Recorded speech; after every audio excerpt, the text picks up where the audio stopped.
اگر آپ اس پہ غور کریں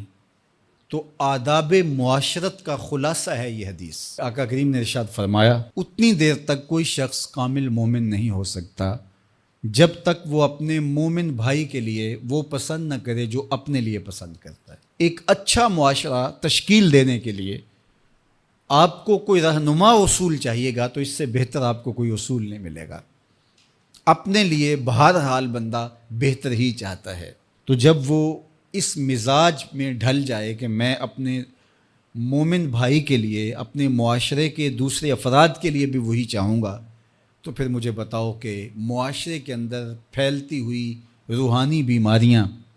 حسد، حقد، بغض، کینہ، نفرت، ایک دوسرے کو نیچا دکھانا، تکبر، رعونت، غرور، یہ ساری چیزیں یہ کہیں آپ کو نظر بھی نہیں آئیں۔ صرف اسی حدیث کو اپنا امام بنا لیا جائے اور اپنا منشور حیات مان لیا جائے۔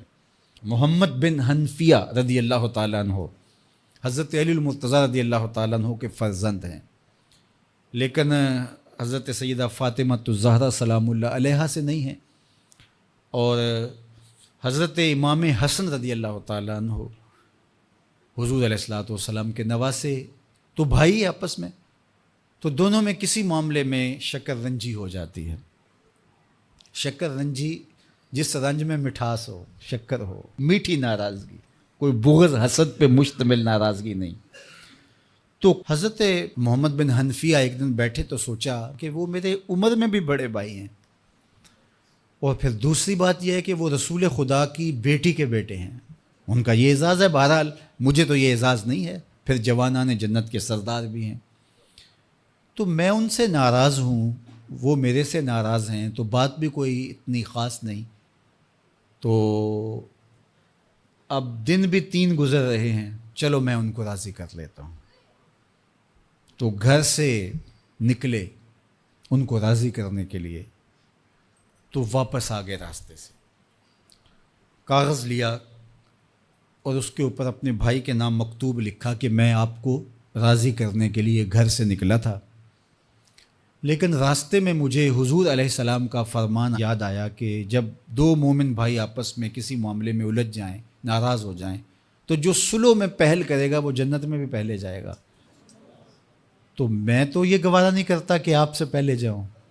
تو میں ناراض ہوں، آپ آئیں اور مجھے منائیں۔ تو حضرت امام حسن نے خط پڑھا اور مسکرانے لگے، اور آپ تیزی کے ساتھ تشریف لائے اور اپنے بھائی کو کہا اچھا مان جاؤ پھر، تو وہ مننے کے لیے تو پہلے ہی تیار تھے نا۔ تو جب آپ اپنے مومن بھائی کے لیے وہ پسند کریں گے جو اپنے لیے پسند کرتے ہیں، تو پھر زندگی گزارنے کا مزہ آنے لگے گا۔ نفس روکتا ہے یہ چیز میرے پاس ہے اس کے پاس نہ ہو، یہ اعزاز میرے پاس ہے اس کے پاس نہ ہو، اور اس کی ایک اپنی لذت ہے اور وہ مادی لذت ہے،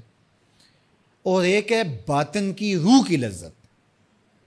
تو روح کی لذت نفس کی لذت سے کہیں زیادہ اور کہیں دیر پا اور کہیں مختلف ہے۔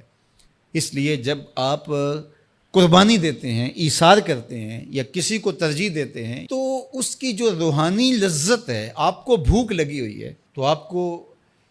ایک روٹی مل گئی ہے، تو آپ کو ایک ایسا شخص نظر آیا جو آپ سے بھی زیادہ بھوکا ہے، اور آپ کسی نمائش کے لیے نہیں، محض اللہ کے رضا کے لیے اس کو روٹی دے کر کے دیکھیں، خود بھوک کاٹ کے دیکھیں، وہ مرغن کھانوں میں سرور نہیں آئے گا جو اس بھوک میں لطف آپ کو آئے گا۔ تو حضور علیہ السلام کا یہ فرمان اپنے عمل کا حصہ بنا لیں، اور اپنے بھائیوں سے، جو خونی رشتے سے جڑے ہوئے بھائی ہیں، وہاں سے شروع ہو کر کے پورے معاشرے کے اندر اس کا عملی نفاذ کریں۔ آپ کو اتنا سرور آئے گا اور باطن میں اتنا نور آئے گا، اور اس قدر معاشرے میں خوبصورتی کی بنیاد پڑے گی۔ اور اگر ہم آج اس حدیث کو اپنے لیے خضر راہ بنا لیں تو یہ اس پہ عمل کرنا کوئی مشکل نہیں ہے۔ یہ آپ ابھی سے جب اٹھیں گے تو اپنے ساتھ والے کو ترجیح دے دیں گے کہ پہلے یہ گزر جائے، تو ابھی سے شروع ہو جائے گا یہ کام۔ تو یہ آپ گھر میں اپنے بچوں کے ساتھ، اپنی بیوی کے ساتھ، روزمرہ کی زندگی میں جہاں ملازمت کر رہے ہیں، کاروبار کر رہے ہیں، جن دوستوں کے ساتھ کھیل رہے ہیں حتیٰ کہ، تو یہ وہ چیز ہے کہ اس کا آغاز عمل سے پہلے سوچوں سے شروع ہو جاتا ہے۔ کہ آپ کسی کے لیے اچھا سوچنا شروع کرتے ہیں. جو اپنے لیے سوچتے ہیں وہ اپنے بھائی کے لیے بھی سوچیں.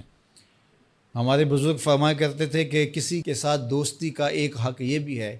کہ اس کی آخرت کے لیے سوچا جائے کہ یہ میرا دوست ہے تو دنیا میں میرے ساتھ ہے تو حشر میں بھی جنت میں میرے ساتھ ہو. تو اس کی ہدایت کے لیے اگر نماز نہیں پڑھتا تو اس کو نماز کی طرف لے کر آئیں. اگر اس کے معاملات کے اندر خرابیاں ہیں تو ان کو دور کرنے کی کوشش کریں اور اس کو آہستہ